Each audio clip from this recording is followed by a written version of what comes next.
Bu mu? Korkmayın. Çiçek satma niyetinde değilim. Bu daha ziyade bugünkü konumuz, yani çevre. Çünkü bugün Polo TGI'yi test edeceğiz. Hayır, GTI değil, TGI. Çünkü bugün konumuz doğalgaz. Bu araçla neredeyse hiç ince toz oluşmuyor ve kilometre başına %20 daha az karbondioksit salınıyor. Dışarıdan bakıldığında doğal gazla çalıştığı hiç fark edilmiyor. Sadece sürerken belli oluyor diyelim ve şimdi bir göz atalım. Gerçi Polo'nun TGI varyasyonu da küçük araba özelliğinde ama selefine kıyasla önemli ölçüde büyüdü.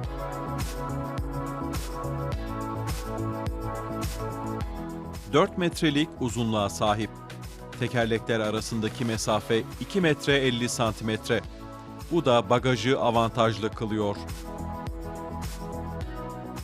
Bagaj 251 litre ile hatırı sayılır büyüklüğe sahip ve arka koltuk yatırıldığında 1025 litrelik hacme ulaşıyor.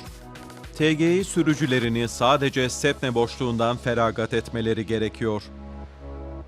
TGI dış görünümüyle kardeşlerinden farklı değil. İç donanımdaysa sadece ön konsolda hafif bir değişiklik var. Burada iki yakıt göstergesi bulunuyor. Biri benzin, diğeri doğalgaz için. Arabanın orijinal rengindeki gösterge paneli ve kenar süslemeleri iç bölüme güzel bir görünüm veriyor.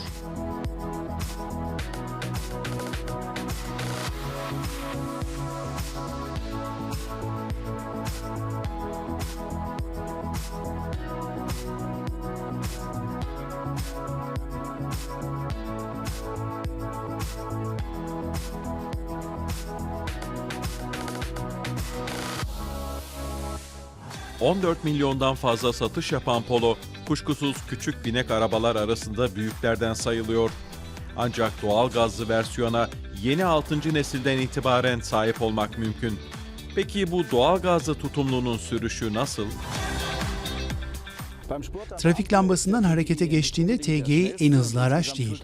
Genel olarak biraz hantal gibi geliyor. Ama bunun doğalgazdan ziyade 3 silindirli motorla ilgisi var.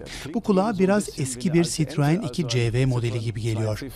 5. vites yolu biraz uzunca, yani otobanda ve şehirler arası trafikte hızlı bir biçimde hedefe ulaşmak için biraz öngörülü sürüş gerekiyor. Ama bu sürüş tarzı aynı zamanda çevreyi koruyor.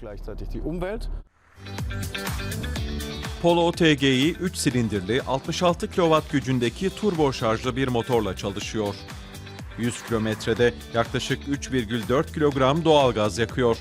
Bu da kilometre başına sadece 93 gram karbondioksit emisyonu anlamına geliyor. Polo TGI'nin Almanya'daki başlangıç fiyatı 20.550 euro.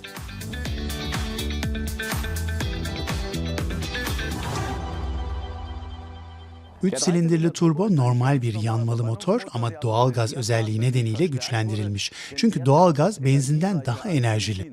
Ama araç, benzin deposu boş olarak hiçbir zaman kullanılmamalı çünkü ilk çalıştırma sadece benzinle yapılabiliyor. Motor biraz ısındığında araç otomatik olarak doğalgaza geçiyor. Peki bu değişim nasıl hissettiriyor?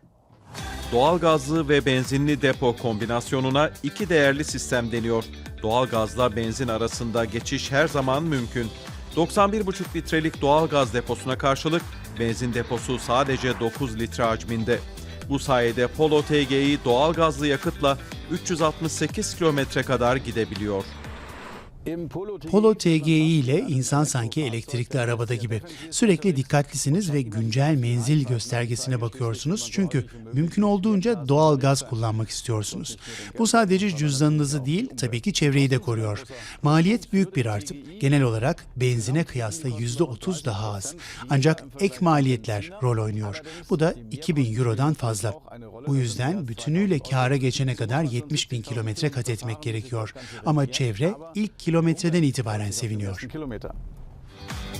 Almanya'da şu anda 900 civarında doğal gaz istasyonu bulunuyor. Elektrikli arabalarda olduğu gibi menzil kaygısına gerek yok. Tamamen batarya ile çalışan araçlara göre bir diğer avantajsa yakıt doldurma süresinin dizel ya da benzinli araçlardan daha uzun olmaması.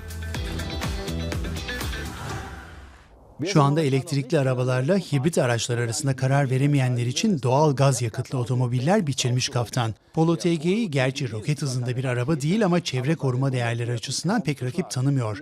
Doğal gaz, nötr karbondioksit bilançosu olan alternatif bir yakıt. Yani bu arabalar bitkilerin fotosentez yaparak büyüme aşamasında aldıkları karbondioksitten daha fazlasını atmosfere salmıyorlar.